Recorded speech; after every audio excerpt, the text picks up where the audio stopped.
West Bengal SSC SLST 2025 Kolkata গ্যাজেটের notification বেরিয়ে গেছে। আশা করি তোমরা মোটামুটি দেখে নিয়েছো। আজকে সেই নোটিফিকেশানের কিছু ইম্পর্ট্যান্ট জায়গা নিয়ে চুলচেরা বিশ্লেষণ করব। বিশ্লেষণ মানে ইম্পর্ট্যান্ট জায়গাগুলো তোমাদের হাতে তুলে দেবো, যে জায়গাগুলো চাকরিহারা যারা রয়েছেন বা চাকরিরত শিক্ষক যারা রয়েছেন তারা কোথায় কোথায় সুবিধেগুলো পেতে চলেছে, এবং যারা ফ্রেশার ক্যান্ডিডেট রয়েছে তোমরা কোথায় কোথায় সুবিধে পেতে চলেছো। যে যত যাই বলুক না কেন, যে চাকরিরত যারা রয়েছে তাদের সমস্ত পাইয়ে দেওয়ার ব্যাপার রয়েছে, সেরকম ব্যাপারটা নয়, ব্যাপারটা একটু অন্যরকম দাঁড়িয়েছে। সেই জায়গাগুলো কিন্তু কেউ আলোচনা করছে না, সেইগুলো তোমাদের পজিটিভ দিক, সেই পজিটিভ দিকগুলো দেখেই তোমাদের কিন্তু এগিয়ে যেতে হবে। এবং ফ্রেশার যারা রয়েছে তাদের চাকরিটা নিশ্চিত করতে কি স্ট্র্যাটেজি অবলম্বন করতে হবে এই 3 মাসের মধ্যে, সেই জিনিসটাও তুলে ধরবো। যারা MA MSc বা BEd এর ফাইনাল ইয়ার রয়েছে তাদের জন্য কি হবে, কি ব্যাপারটা হচ্ছে, এবং ডেমনস্ট্রেশনের জন্য যে 10 নাম্বার রয়েছে ফ্রেশাররা কিভাবে অ্যাপ্লাই করবে সেই ডেমনস্ট্রেশন। ফাইনাল স্কোর সেম হয়ে গেলে, একদম ফাইনাল স্কোর যদি দুটো ক্যান্ডিডেটের সেম হয় কে চাকরিতে চান্স পাবে সেই ব্যাপারটাও আলোচনা করব। এবং কোন কোর্সটায় কোন সেকশানে তোমরা অ্যাপ্লাই করবে, নবম দশমে না একাদশ দ্বাদশে, কোন সেকশানটা অ্যাপ্লাই করলে তোমাদের সুবিধা হবে সেই দিকটাও আলোচনা করব। তাই ভিডিওটা অবশ্যই শেষ পর্যন্ত দেখো, ভালো লাগলে লাইক করে বন্ধুদের শেয়ার করে দিও। দেখো, যে নোটিফিকেশানটা হয়েছে সেটা কিন্তু সুপ্রিম কোর্ট এবং কলকাতা হাইকোর্টের জুরিসডিকশানে হয়েছে, এবং সমস্ত কিছু ফাইনালাইজ। এক্সাম ডেট কবে না ফার্স্ট উইক অফ সেপ্টেম্বর, এবং খুব সম্ভবত সেপ্টেম্বরের 7 তারিখ রবিবার তোমাদের পরীক্ষা হওয়ার সম্ভাবনা রয়েছে। রেজাল্ট বেরোবে কত, অক্টোবরের শেষে। কাউন্সেলিং শুরু হবে 29 নভেম্বর। সব কিছু ফিক্সড হয়ে গেছে। এরপরে যদি তোমরা শোনো যে এটার উপরে কেস হবে, কোর্ট হবে, অমুক হবে, তুসুক হবে, এইসব শুনতে থাকো, তাহলে কিন্তু তোমরা মহা বিপদে পড়বে। কোর্ট কেস যাই হোক না কেন, সমস্ত কিছু এই ডেটগুলোর মধ্যেই কিন্তু কমপ্লিট হয়ে যাবে, এর বাইরে যাবে না। এবং সেই কোর্টের শুনানি, যদি কোর্ট কেস হয় তার শুনানিও দ্রুত হবে। তাই তোমরা সময় নষ্ট না করে কিন্তু পড়াশোনায় তোমাকে লেগে যেতে হবে, তবেই গিয়ে তুমি কিন্তু ক্র্যাক করতে পারবে। কারণ এই যে ফ্রেশারদের জন্য একটা বিরাট সুবিধে, কী সুবিধে না, এত বড় অঙ্কের একটা মানে চাকরি, যেটা কিন্তু পশ্চিমবঙ্গ কেন সারা ভারতবর্ষের এত কম সময়ের মধ্যে কোথাও হয়নি। তাই এই সুযোগটাকে তোমাকে কিন্তু কাজে লাগাতে হবে। এবং দেখো, পরীক্ষা পুরো এক্সাম প্যাটার্ন যদি দেখো রিটিনে রয়েছে 60 মার্কস, সেখানে তোমরা বেশি অ্যাডভান্টেজ পাবে। কারণ ফ্রেশার যারা রয়েছে, তোমরা সদ্য MA MSc বা BA BSc কমপ্লিট করে এসছো, তোমাদের পড়াশোনা কিন্তু ভালো রয়েছে। তারা যে পড়াচ্ছে স্কুলে, বা আমরা যে স্কুলে পড়াই, সেই এই পড়ার সাথে অনেক ডিফারেন্স। তারা কিন্তু বা তাদের যে সাংসারিক ঝামেলার সঙ্গে পেরে উঠতে পারবেন না তারা তোমাদের সাথে। তাই এই 60 মার্ক তোমাকে কিন্তু চ্যালেঞ্জ হিসাবে নিতে হবে। এই 3 মাসে তোমাকে ভালো করে করতে হবে, এবং তার জন্য রোড ম্যাপ একটা আমি তোমাদের দেখাবো পরে। তো এটা তোমাদের জন্য কিন্তু বড় একটা সুবিধে। এবং চাকরি যেহেতু একটা বিরাট অঙ্কের ব্যাপার, চাকরিরত যারা রয়েছেন তাদের জন্য যে সুবিধেটা পাইয়ে দেওয়া হচ্ছে, সেই পাইয়ে দিলেও তো আরও বড় অঙ্কের একটা ভ্যাকেন্সি থাকছে, সেটা কিন্তু তোমাকে তোমার কম্পিটিশানে তোমাকে লেগে পড়তে হবে। এবার দেখো, BEd যারা করছো বা MA MSc যারা করছে ফাইনাল ইয়ার রয়েছে, তাদের 14 জুলাইয়ের মধ্যে কমপ্লিট যদি পাও, হাতে সার্টিফিকেট পাও, তবেই তুমি মানে অ্যাপ্লাই করতে পারবে। অর্থাৎ 2023-25 যারা রয়েছে তারা কিন্তু আর অ্যাপ্লাই করতে পারছো না, কারণ তোমাদের হাতে সার্টিফিকেট নেই। MSc PGর ক্ষেত্রেও একই রাখছে। এজ লিমিটের ক্ষেত্রে যেরকম সুপ্রিম কোর্ট বা হাইকোর্টের অর্ডার রয়েছে সেরকমই হবে। SC ST হলে 5 বছরের ছাড়, OBC হলে 3 বছর, আর 40 বছরের মধ্যে PWD হলে 8 বছরের ছাড় পাবে। এবার একাডেমিকে মাত্র 10 নাম্বার রয়েছে। এখানে তোমরা যারা ফ্রেশার রয়েছে তারা কিন্তু ডিপ্রাইভ হবে, কিন্তু একাডেমিকে সেই 10-এ 10 তোমরাও পাবে একাডেমিকের ক্ষেত্রে, কিন্তু টিচাররা কিন্তু কম পাবে এখানে। কারণ বেশিরভাগ টিচার অনেক আগে পাস করেছে, যেখানে 60% নাম্বার পায়নি। যারা 60% পেয়েছে তারা 10-এ 10 পাবে, যারা 50% পেয়েছে তারা 8 পাবে, যারা বিলো 50% পেয়েছে তারা পাবে 6।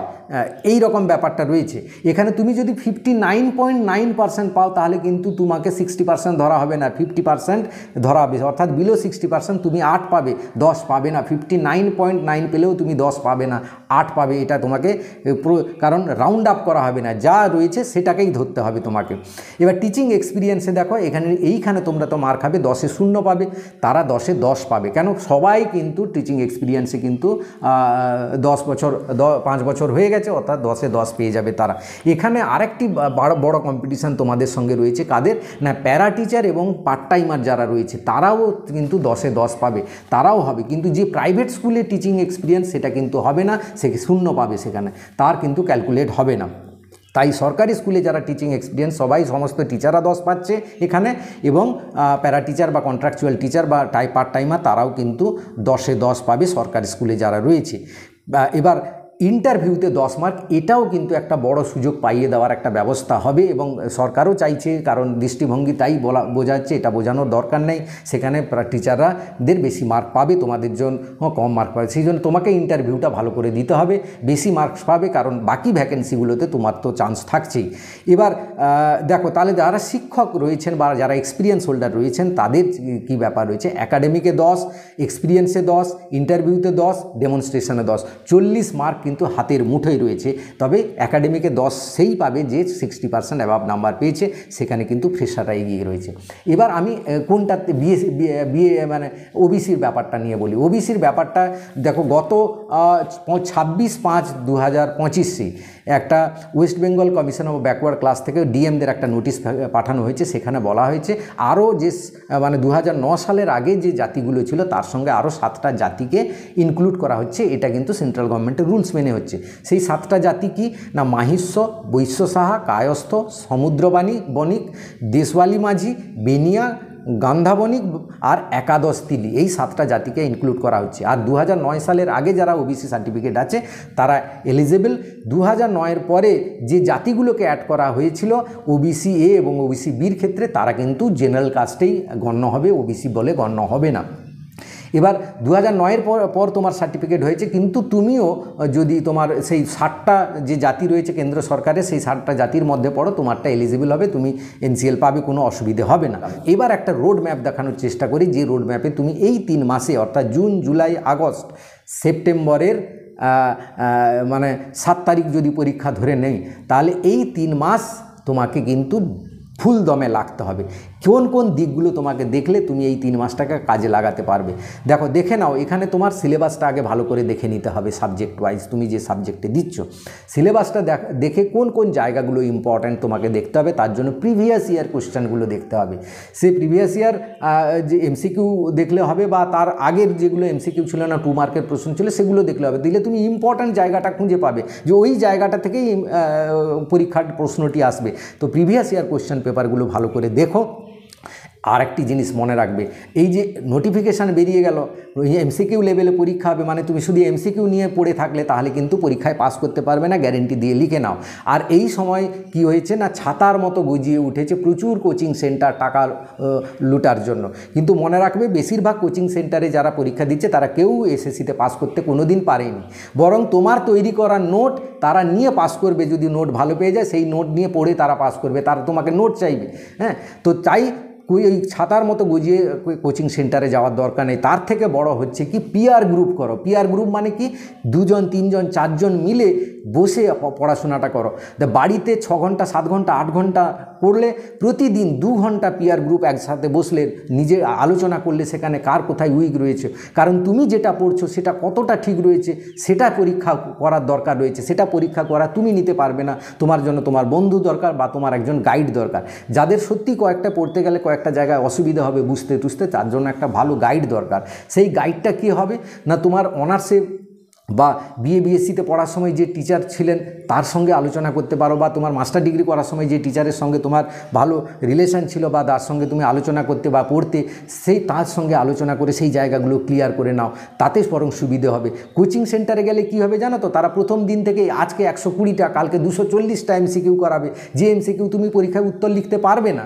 কারণ পরীক্ষায় মনে রাখতে হলে তোমাকে টেক্সচুয়াল কনসেপ্ট থাকা দরকার, না হলে সে যে এমসিকিউ দিচ্ছে সেগুলো পরীক্ষায় আসবে না। এটা একটা লিখে নাও আমার কথাটা।